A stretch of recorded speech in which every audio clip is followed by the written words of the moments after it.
लोकसभा में anti paper leak bill पास हो गया है। ध्वनि मत से यह बिल पास हुआ है और विपक्ष लगातार हंगामा कर रहा था। हंगामे के बीच यह बिल पास हो गया है। ध्वनि मत से यह बिल पास करा दिया है सरकार ने।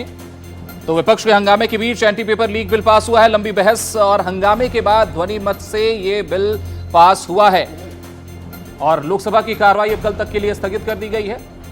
विपक्ष लगातार हंगामा कर रहा था। कई सारे मुद्दों पर बातचीत लगातार चल रही थी, जिस पर सरकार की तरफ से भी रिएक्शन आ रहा था। लेकिन लगातार हंगामे के बीच ध्वनि मत से अब एंटी पेपर लीक बिल पास हो गया है। अब राज्यसभा में यह बिल जाएगा मतदान के लिए।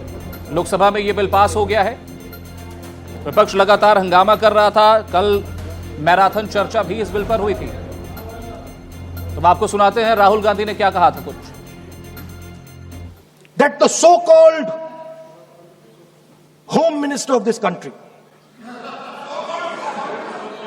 does not have the courage to come and sit here. He does not have the courage to come and sit here. Sir, please. I saw the Home Minister, sir. Carcade. Sir, I saw the carcade. 30 cars. With the Home Minister sitting inside the car like that, looking.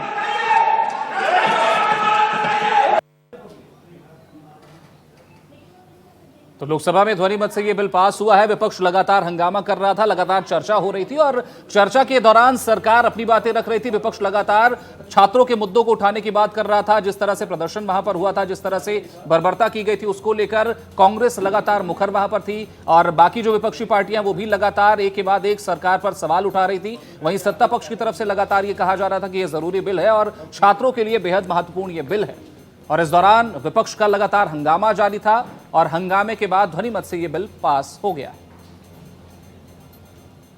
तो ज्यादा जानकारी के साथ हमारे सहयोगी राजीव तिवारी जुड़ गए हैं। राजीव जी, जिस तरह से पूरा घटनाक्रम रहा, ध्वनि मत से यह बिल पास हो गया, कौन कौन से प्रमुख प्रावधान और कौन कौन सा अमेंडमेंट इस बिल में किया गया है जो छात्रों के लिए विशेष? बिल्कुल, देखिए, अगर प्रावधान की बात की जाए तो यह बिल पेश होने से पहले ही प्रावधान के बारे में प्रधानमंत्री नरेंद्र मोदी ने जानकारी दे दी थी कि यह जो बिल आ रहा है जब कानून बनेगा तो शिक्षा माफियाओं के ऊपर नकेल कसना आसान हो जाएगा।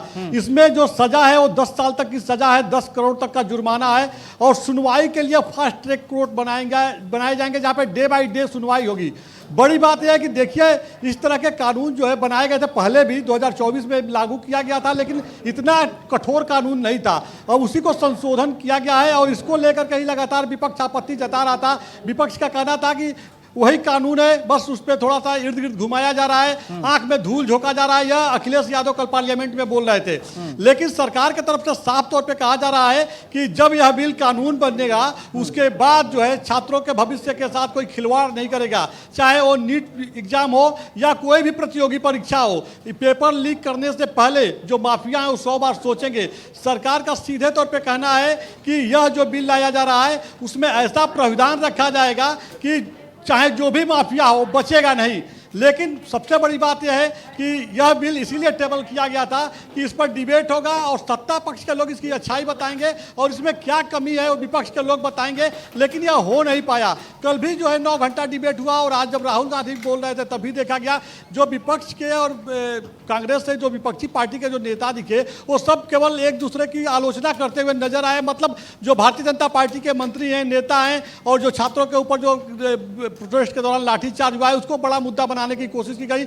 सत्ता पक्ष के लोगों का यही कहना था कि जो इसमें प्रावधान रखा गया है उस पर जो है बोलना चाहिए कि इसमें क्या अच्छाई है, उनका क्या सुझाव आ रहा है, क्या अच्छा और किया जा सकता है। लेकिन ऐसा हो नहीं सका है। आज देखिए, आज बिल ध्वनि मत से लोकसभा में तो पास हो गया, लेकिन गृह मंत्री अमित शाह के ऊपर टिप्पणी करना राहुल गांधी का यह नागवार गुजरा है भारतीय जनता पार्टी के सांसदों को, केंद्रीय मंत्रियों को। यही वजह है कि लगातार आक्रामक मोड में हैं भारतीय जनता पार्टी के नेता और केंद्र के जो मंत्री हैं। अभी देखा गया जो भी मंत्री हैं, जो भी सांसद हैं, वो साफ तौर पे कह रहे हैं कि राहुल गांधी के पास कोई मुद्दा नहीं था, इस वजह से वो मुद्दे को भटका रहे थे और पहले वो आरएसएस के ऊपर आरोप लगाए, इधर उधर मामले को लेके गए। उसके बाद अंत में कुछ नहीं मिला तो गृह मंत्री अमित शाह के ऊपर आरोप लगा दिए कि उनके आदेश पर लाठीचार्ज हुआ है।